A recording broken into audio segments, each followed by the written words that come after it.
السلام عليكم ورحمة الله وبركاته. ازيكم حبايب قلبي؟ عاملين ايه؟ يا رب كده تكونوا كويسين وبخير وبأحسن صحة وبأحسن حال ان شاء الله. احنا النهاردة مع بعض في قناة اوريجينال للاكسسوارات. هعمل لكم اسورة، فكرة حلوة قوي، فكرة جديدة. اتمنى ان الفكرة بتاعتي النهاردة ان شاء الله تعجبكم. بس في البداية احب اعرفكم بنفسي، انا شيرين ودي قناتي، قناة اوريجينال للاكسسوارات. انزلوا كده خدوا جولة في القناة، ان شاء الله مش هتطلعوا من القناة الا وانتم مستفيدين. كل ما يخص مجال الاكسسوارات ان شاء الله هتلاقوه في القناة عندي. اتمنى لو انتوا جداد على القناة بتاعتنا تنورونا وتشرفونا بالانضمام لعيلتنا الجميلة والاشتراك في القناة وتفعلوا الجرس عشان يوصل لكم مننا كل جديد، ولايك من ايديكم الحلوة لو عجبكم الفيديو. واخواتي وحبايبي وعيلتي الجميلة يا ريت ما ينسوناش بدعواتهم الحلوة وكلامهم الجميل ولايك من ايديهم الحلوة. ويلا بينا عشان ما اطولش عليكم اكتر من كده. في البدايه هنسمي الله ونصلي على رسول الله. اللهم صل وسلم وبارك على سيدنا محمد وعلى اله وصحبه اجمعين. ان شاء الله احنا النهارده هنشتغل مع بعض بكل الزراديات، المبططه والمكيرف والمبرومه والقصافه. كمان هنحتاج حاجه زي كده، دي اسمها السوسته، دي بتتباع كده، هتجيبيها من محل الخامات. هنحتاج زرد مقاس 6، وهحتاج قفل، وهحتاج اي قطع معدن كده، وسلسلة تطويل، دي سلسلة التطويل بتاعتي. وهحتاج مسمار زي ده مسمار مقفول ده كده، مسمار مقفول كده اهو. هنحتاج اللي هو بيشيل خرزة، ماشي، يعني هو 2 سنتي، تمام. وهحتاج بقى ايه، الوان من الخرز. طبعا انتوا تقدروا تعملوه بالالوان بتاعتكم. انا هعمله النهارده باللون الاصفر واللون الاورنج والاسود واللون اللبني الفاتح ده خرز كريستال مط عادي مقاس 6، تمام. اول حاجه احنا هنعملها، بسم الله، هنعمل ايه، هجيب كده السوسته بتاعتي وهاخد المقاس اللي انا عايزاه. يعني انا مثلا هاخد المقاس كده على ايدي اهو كده، اهو كده، وهقص، تمام. هاخد القطعة اللي انا عايزاها كده وهقص اهو، تمام كده زي ما انتوا شايفين كده يا حبايبي اهو. هنعمل ايه بقى؟ خدت المقاس اللي انت عايزاه وقصيتي. هنعمل ايه؟ اول حاجة هنجيب كده الزرادية المبرومة بتاعتي، وهاجي كأني بشتغل شغل مسمار، وهاجي على الطرف ده كده والفه بالزرادية بتاعتي كده اهو. بصوا كأني تنيت مسمار وقفلته. شايفين عملناها ازاي؟ هعمل ايه بقى؟ هنسيبها كده دلوقتي، وهجيب المسمار بتاعي كده، وهجيب الخرزة بتاعتي.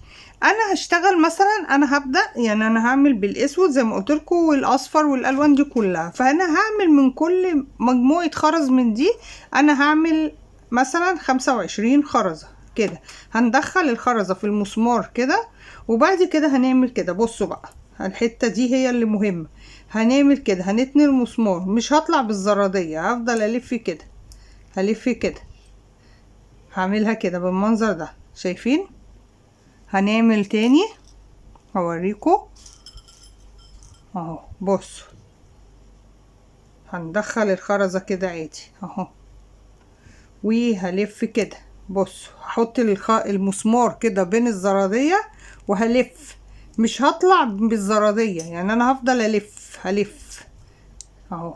بس شفتوا عملناها ازاي؟ هنعمل واحدة تاني لبني اهو. بصوا كده، هنجيب الزرادية بتاعتي كده اهو، هنحط المسمار بين الزرادية والف، وارجع اعمل الزرادية كده والف، وارجع اعمل الزرادية كده والف. انا ما بطلعهاش، يعني انتوا شفتوا اهي لفيناها بقت بالمنظر ده بتاعنا ده كده. نعمل واحدة تاني برضك عشان حبايبي اللي مش واخدين بالهم من الفكرة. هنعمل كده، هنحط الزرادية كده ونلف كده، بصوا اهو.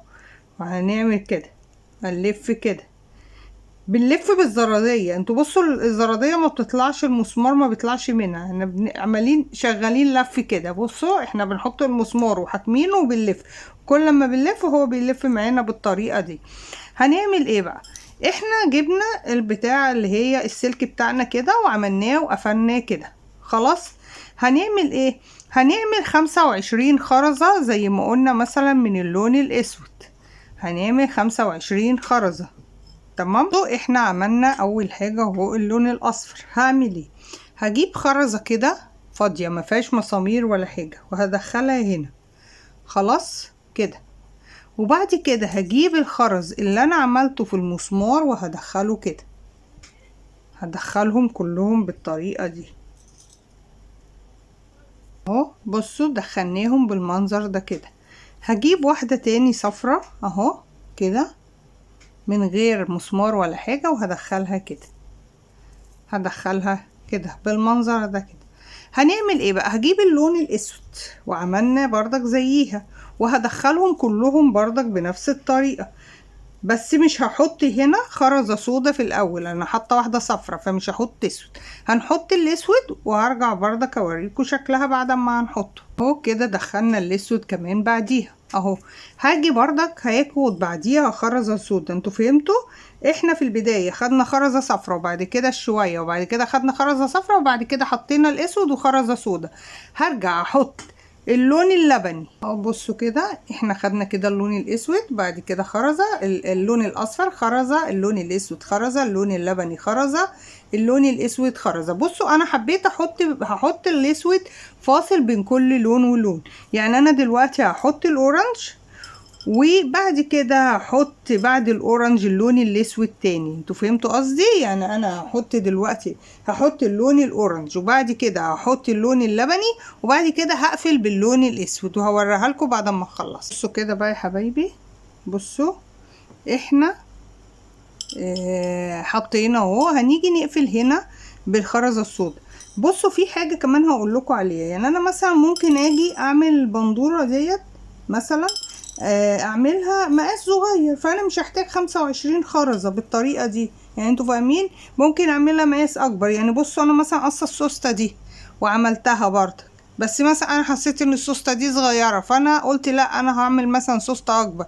بس انا مثلا عملت السوستة الصغيرة دي مقاس مثلا اقل شويه، هحتاج مثلا اقل من 25 خرزه في كل قطعه. انتوا فاهمين قصدي؟ يعني انتوا مش هتتأيدوا ب 25 خرزه، يعني انتوا ممكن تعملوا 21 خرزه حسب المقاس اللي قدامك. يعني انت ممكن المقاس اللي قدامك محتاجش 25 خرزه. نهينا اهو بخرزه سودا. وفي حته كده خلوا بالكم عشان الشغل ما يخرجش، امسكوه حلو وروحوا جايين على الحرف هنا كده وواخدين السوسته كده بين المسمار اهو، بين الزراديه قصدي معلش، والف كأني بتني مسمار وبقفله اهو.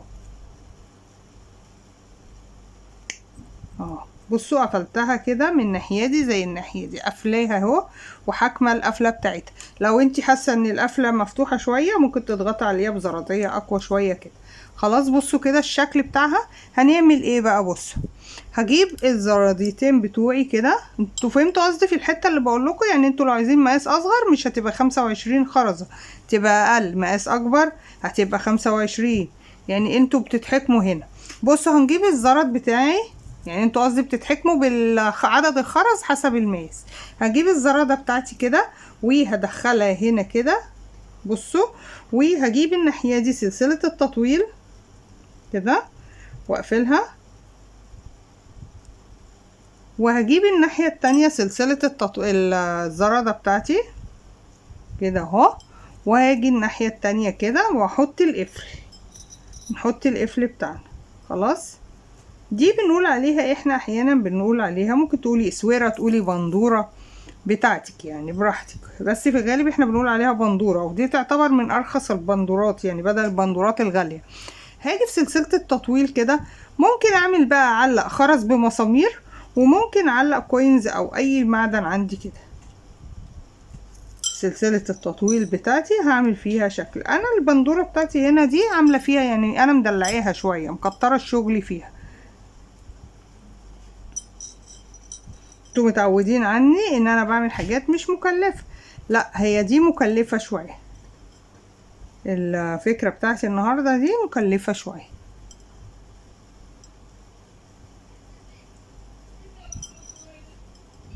اهو.